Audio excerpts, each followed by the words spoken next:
Stefan Roger, my arch enemy at Canucks Army, wrote about Luke Schenn being, this trade starting for Luke Schenn as a first rounder.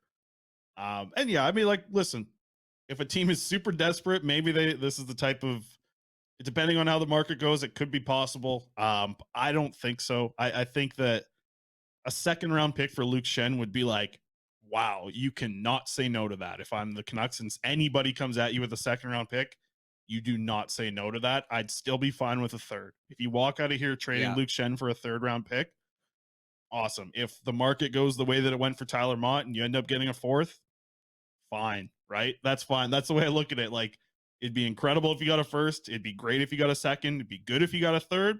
And I'd be fine if you got a fourth. That's the way that I look at it with Luke Schenn for the trade market here. And a lot of people are saying, listen, leadership, Ben's tweet's a good example of it. Consistent pattern of being a top four player, he says. Versatility play on any pairing. Plays low mistake hockey. Physical and tough. Kills penalties. Veteran leadership and winning personality, and a two-time Stanley Cup champion. Ben, just an agent going to bat for his boy here with the pump-up sheet here on Twitter. And shout out to Ben Hankinson for sharing our tweet.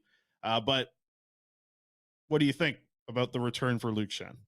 I know you're not on the first round pick. Yeah, I mean, it was. Train. I read it needs to start at a first round pick. Ooh, yeah, and I was like, I mean, I don't buy that personally. I mean, the examples that Stefan brought up. For example, he brought up Ilya Lyubushkin going for a second round pick.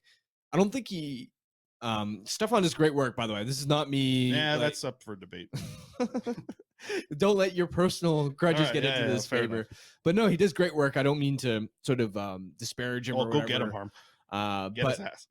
I'm just disagreeing here where with the Lyubushkin for a second round pick or whatever, I don't think he understood that the reason the Leafs paid a second round pick was because they were dumping $2.5 million of Nick Ritchie's cap hit. The Leafs are always pressed up against a salary cap, and Ritchie was signed that offseason to sort of be a potential top six piece. He failed on Matthews' line, and he was kind of useless there. So that draft pick wasn't so much for Lyubushkin. It was more to dump Ritchie's contract, which was $2.5 million, not just for last season, but it was for this season as well. It's basically the equivalent of what the Canucks did with the Dickinson trade. Yeah. Where it's not that the Canucks gave up a second round pick for Riley Stillman.